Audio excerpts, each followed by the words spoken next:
Ở Việt Nam, cao vỏn vẹn 1m45 cũng có thể thành Á hậu. Nếu một người đẹp vừa đạt danh hiệu Á hậu tại Việt Nam dù rằng chỉ cao 1m45, vậy thử nhầm tính. Hơn nửa đầu năm 2023 đã có bao nhiêu Hoa hậu, Á hậu rồi. Vừa qua, đêm chung kết Hoa hậu nhân ái Việt Nam, Miss Thai Việt Nam 2023 đã diễn ra tại Đà Lạt.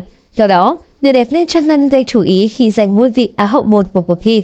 Điều đáng nói là cô chỉ cao 1m45, trở thành Á hậu thấp nhất trong lịch sử các cuộc thi nhan sắc tại Việt Nam và có thể là tại thế giới. Cách đây không lâu, trong đêm chung kết Miss Grand Việt Nam 2023, ngoài Hoa hậu Lê Hoàng Phương, khán giả lại được biết đến 4 người đẹp với 4 danh hiệu: Á hậu 1 Bùi Khánh Linh, Á hậu 2 Trương Quý Minh Nhàn, Á hậu 3 Lê Thị Hồng Hạnh và Á hậu 4 Đặng Hoàng Tâm Như. Nếu không phải người hay theo dõi các cuộc thi sắc đẹp, họ ai có thể nhớ hết tên các cô gái trong top 5 chứ chưa nói đến việc sau cuộc thi họ sẽ làm gì với danh xưng của mình.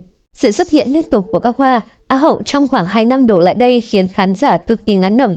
Trên mạng xã hội, nhiều bình luận liên tục nổ ra về việc họ không thể biết được các cô gái ấy là ai. Chưa kịp nhớ tên thì vài hôm sau lại xuất hiện một nàng hoa Á hậu khác. Đấy là chưa kể, nhiều cuộc thi còn không ngần ngại mở rộng điều kiện tham gia khi Hoa hậu áo dài Việt Nam chấp nhận thí sinh có độ tuổi đến 45 đã lập gia đình, hay Hoa hậu thiếu niên Việt Nam kêu gọi thí sinh từ 13 tuổi đã bị quýt còi, không được cấp phép. Có ý kiến cho rằng càng nhiều cuộc thi thì những đơn vị làm tốt, tổ chức bài bản sẽ được công nhận. Nhưng một thực tế cho thấy điều này là khá khó khăn bởi có công ty chủ quản sau khi chọn được nhiều hoa Á hậu lại không thể tập trung quan tâm quản lý hết cho rằng người đẹp của mình. Chưa kể thực tế hiện nay, các hoa Á hậu thường chỉ xuất hiện tại sự kiện để đóng phim, diễn thời trang hay cùng lắm là hoạt động từ thiện theo chiến dịch của công ty quản lý, kiếm ai có được đường lối riêng hay tạo ra những giá trị tích cực đúng đắn với cộng đồng. Dần dần dù muốn nhưng đâu sẽ là điều giúp các người đẹp bật ra khỏi dàn mỹ nhân cũng mang danh hiệu giống mình. Khi miếng bánh quá nhỏ mà người dùng kịp lại đông. Cũng phải nói một thực tế, hiện nay nhiều cô gái trẻ đang có suy nghĩ chung theo hướng hoa hậu như một cách để dễ có thu nhập. Thứ lớn nhất mà các cuộc thi nhan sắc trong thời điểm này mang lại có lẽ là việc thay đổi cuộc đời nhờ vào nhan sắc. Chỉ cần có danh hiệu, cuộc sống sẽ trở nên dễ dàng và thuận lợi hơn, vô hình chung trở thành con dao hai lưỡi trong suy nghĩ giới trẻ.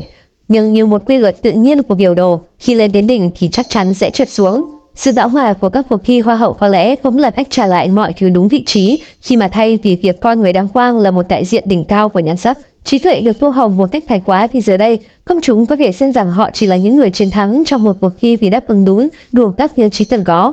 Khi hiệu ứng không còn rầm rộ, nhãn hàng chẳng còn mặn mà việc chi tiền tài trợ thì tự khắc chỉ những sân chơi nhan sắc lớn thâm niên mới có thể trụ lại.